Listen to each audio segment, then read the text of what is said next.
સૌ વાલા મિત્રોને મારા જય સિયારામ। હું દુષ્યંત પાઠક શ્રી હનુમાનજી દાદાની અસીમ અસીમ કૃપાથી એક નવા વિડીયો સાથે આપની સેવામાં હાજર છું। તો વાલા મિત્રો, આજનો ઉપાય આ વિષયની અંદર તારીખ છે 26મી ફેબ્રુઆરી 2026 અને ગુરુવાર। વાલા મિત્રો, પંચાંગ કહે છે ફાગણ મહિનો, શુક્લ પક્ષ ચાલી રહ્યો છે, મૃગશીર્ષ નક્ષત્ર, પ્રીતિ યોગ, મિથુન રાશિનો ચંદ્ર અને કુંભ રાશિનો સૂર્ય। વાલા મિત્રો, અશુભ સમયની જો વાત કરીશ તો યમઘંટ સવારે 6:52 થી 8:19 સુધી છે અને રાહુકાળ મધ્યાહનકાળ એટલે કે બપોરે 2:07 થી 3:34 સુધી છે। આ બંને સમય અશુભ સમય કહેવાય। અશુભ સમયની અંદર શુભ કાર્ય, શુભ યાત્રા ન થાય। વાલા મિત્રો, શુભ કાર્ય, શુભ યાત્રા કરવા માટે કોઈ સારું ચોઘડિયું અથવા સારું કોઈ મુહૂર્ત લેવું જોઈએ, જેમાં ઉત્તમ અભિજીત મુહૂર્તનો સમય બપોરે 12:17 થી 1:03 સુધી છે। તો વાલા મિત્રો, આ સમયની અંદર તમે કોઈ પણ પ્રકારનું શુભ કાર્ય કરી શકો અને શુભ યાત્રા પણ કરી શકો। વાત કરીશું આજના ઉપાયની। તો આજના ઉપાયમાં વહેલી સવારે તમે સ્નાન કરવા માટે બેસો, નાહવા માટે બેસો, ત્યારે નાહવાના પાણીની અંદર તમારે 1 ચમચી કાળા તલ પધરાવવાના છે। પાણીમાં તલને મિક્સ કરી દેવાના છે। તે જ પાણીથી તમારે નાહવાનું છે। ચોખ્ખું પાણી ઉમેરી શકાય, સાબુ અને શેમ્પૂનો ઉપયોગ પણ કરી શકાય। સ્નાન એટલે કે નાહવાનું તમારું કાર્ય પતી જાય, કપડાં પહેરી લો, પછી તમારે ભગવાનના મંદિર સામે ઉભા રહી હળદર લેવાની છે અને હળદરનું તિલક કપાળની અંદર અને નાભી પર કરવાનું છે। હળદરમાં થોડું પાણી મૂકી દેવાનું, હળદર પલાળી અને કપાળમાં હળદરનું તિલક કરવાનું, નાભી પર તિલક કરવાનું।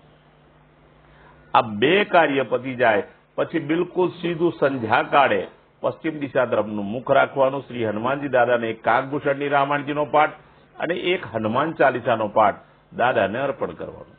રાત્રે સૂતા પહેલા પોતાની જ પથારીમાં બેસવાનું, પલાઠી વાળવાની અને ઓમ કૃષ્ણાય વાસુદેવાય હરે પરમાત્મને પ્રણત ક્લેશનાશાય ગોવિંદાય નમો નમઃ આ મંત્ર યથાશક્તિ જપવાનો છે। આ હતો આજનો ઉપાય।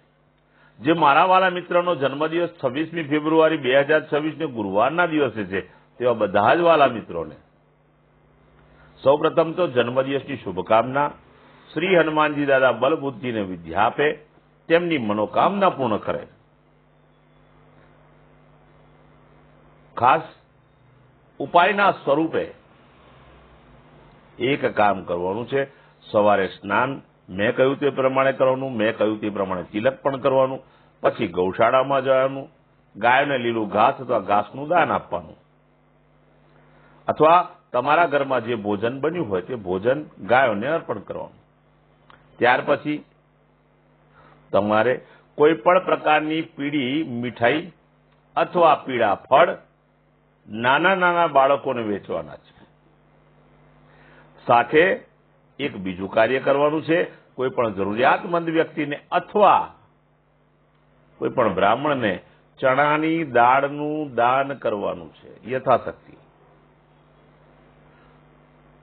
બસ આટલું કરી લો, ભગવાનની કૃપાથી બહુ જ સારું ને ઉત્તમ પરિણામ પ્રાપ્ત થશે। જે મારા વાલા મિત્રની મેરેજ એનિવર્સરી 26મી ફેબ્રુઆરી 2026 ગુરુવારના દિવસે છે, તેવા બધા જ વાલા મિત્રોએ સવારે સ્નાન કરી વડીલોના ચરણ સ્પર્શ કરવાના, આશીર્વાદ મેળવવાના। ત્યાર પછી ગૌશાળામાં જવાનું, ગાયોને લીલું ઘાસ અથવા ઘાસનું દાન આપવાનું, અથવા તમારે ઘેર જે ભોજન બન્યું હોય તે ભોજન ગાયોને અર્પણ કરવાનું। ત્યાર પછી કોઈ પણ વૃદ્ધાશ્રમમાં, અનાથ આશ્રમમાં જરૂરિયાતમંદ વ્યક્તિને, બ્રાહ્મણને અથવા દેવ મંદિરે તમારે 5 વસ્તુનું દાન કરવાનું છે। 1 ચોખા, 2 ચણાની દાળ, 3 લીલા મગ, 4 તેલ અને 5મો ગોળ।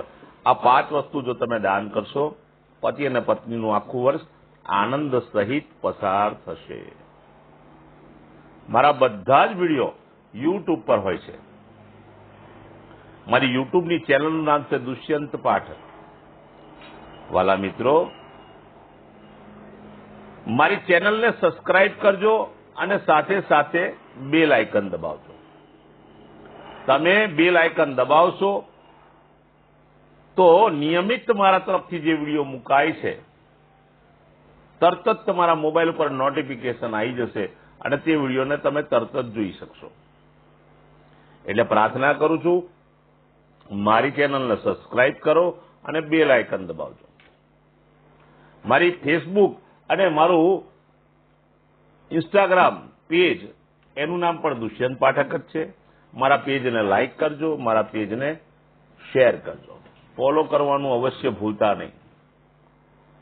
તો મારા ફેસબુક પેજને અને મારા ઇન્સ્ટાગ્રામ પેજને તમે ખાસ ફોલો કરજો અને મારા બધા જ વિડીયોને શેર કરજો. કેમ? એટલા માટે કે કોઈ જરૂરિયાતમંદ સુધી કોઈ મૂંઝાયેલો વ્યક્તિ સમયમાં મૂંઝાયેલો વ્યક્તિ હોય એ તમારો વિડીયો સાંભળશે શેર કરેલો અને મારું માર્ગદર્શન મારા ઉપાયો એને ગમશે, એ નિયમિત ઉપાય કરશે તો એ સંઘર્ષ, પીડા, દુઃખ, ચિંતા, ટેન્શનમાંથી બહાર આવશે. ભગવાન એના પર પણ કૃપા કરશે. તો પ્રાર્થના કરું છું આ વિડીયોને શેર કરવાની કૃપા અવશ્ય કરજો. નવા વિડીયો ફરીથી મળીશું. આપ સૌને મારા જય સિયારામ.